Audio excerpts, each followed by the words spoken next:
നിങ്ങൾ നടത്തിയ കള്ളത്തരങ്ങൾക്ക് കഴിഞ്ഞ 15 വർഷമായി ലഭിക്കുന്ന തിരിച്ചടികൾക്കെല്ലാം ഒളിഞ്ഞും തെളിഞ്ഞും ഞാനാണ് കാരണക്കാരൻ എന്ന് നാട്ടുകാരെയും വീട്ടുകാരെയും നിങ്ങൾ തെറ്റിദ്ധരിപ്പിച്ചുകൊണ്ടിരിക്കുകയായിരുന്നു. ഇപ്പോൾ നിങ്ങൾ കൂടുതൽ ഗുരുതരമായ ആരോപണം എന്നിൽ ഉന്നയിക്കുമ്പോൾ എനിക്ക് മിണ്ടാതിരിക്കാൻ കഴിയില്ല. സത്യാവസ്ഥ എല്ലാം നാട്ടുകാർ അറിയണം.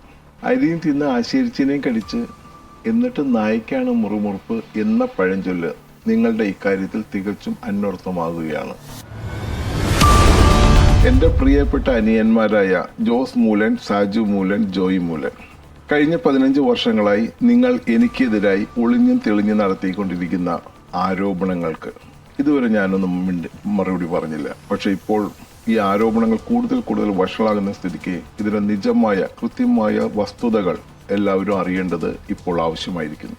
നിങ്ങൾ ഇന്ത്യയിൽ നിന്ന് സൗദി അറേബ്യയിലേക്ക് കടത്തിയ 42 കോടി രൂപയുടെ ഹവാല പണം ED കണ്ടുപിടിച്ച് നിങ്ങളുടെ സ്വത്ത് മുഴുവൻ സീസ് ചെയ്തപ്പോൾ അതിനെ ലഘൂകരിക്കാനും അതൊരു കുടുംബ പ്രശ്നമാക്കി മാറ്റാനും ബാങ്കുകളുടെയും നാട്ടുകാരുടെയും മുൻപിൽ ഇതൊരു കുടുംബ പ്രശ്നമാക്കി നിങ്ങൾ ലഘൂകരിക്കുകയും എന്നെ അതിലെ മുഖ്യ കുറ്റവാളികളാക്കാൻ ശ്രമിക്കുകയും ചെയ്തു. നിങ്ങൾ നടത്തിയ കള്ളത്തരങ്ങൾക്ക് കഴിഞ്ഞ 15 വർഷമായി ലഭിക്കുന്ന തിരിച്ചടികൾക്കെല്ലാം ഒളിഞ്ഞും തെളിഞ്ഞും ഞാനാണ് കാരണക്കാരൻ എന്ന് നാട്ടുകാരെയും വീട്ടുകാരെയും നിങ്ങൾ തെറ്റിദ്ധരിപ്പിച്ചുകൊണ്ടിരിക്കുകയായിരുന്നു. എന്നിട്ടും ഇതുവരെ ഞാൻ റിയാക്ട് ചെയ്തില്ല. എന്നാൽ ഇപ്പോൾ നിങ്ങൾ കൂടുതൽ ഗുരുതരമായ ആരോപണം എന്നിൽ ഉന്നയിക്കുമ്പോൾ എനിക്ക് മിണ്ടാതിരിക്കാൻ കഴിയില്ല. സത്യാവസ്ഥ എല്ലാം നാട്ടുകാർ അറിയണം. അരിയും തിന്ന് ആശീർച്ചിനെയും കടിച്ച് എന്നിട്ട് നായ്ക്കാണ് മുറുമുറുപ്പ് എന്ന പഴഞ്ചൊല്ല് നിങ്ങളുടെ ഇക്കാര്യത്തിൽ തികച്ചും അന്വർത്ഥമാകുകയാണ്. 1984 നാട്ടിൽ നടന്ന വിസ തട്ടിപ്പിന്റെ പേരിൽ സൗദി അറേബ്യയിലായിരുന്ന എന്നെയാണ് നിങ്ങൾ മുഖ്യപ്രതിയായി നാട്ടുകാർക്ക് മുമ്പിൽ ചിത്രീകരിച്ചുകൊണ്ടിരുന്നത്. എന്നാൽ ആ വിസ തട്ടിപ്പിലൂടെ വാങ്ങിക്കൂട്ടിയ സ്വത്തുക്കളുടെ വിവരം അത് ആരുടെ പേരിലായിരുന്നെന്നും അതിന്റെ പിന്നിലെ പ്രധാന വില്ലൻ ആരായിരുന്നുവെന്നും ഇനി എനിക്ക് പറയാതിരിക്കാൻ നിവൃത്തിയില്ല. അതുപോലെ തന്നെ സൗദി അറേബ്യയിൽ നിന്ന് 6 കോടി രൂപ ഞാൻ നാട്ടിലേക്ക് കടത്തിയതായിട്ട് നിങ്ങൾ പലപ്പോഴും ആരോപിക്കുന്നു.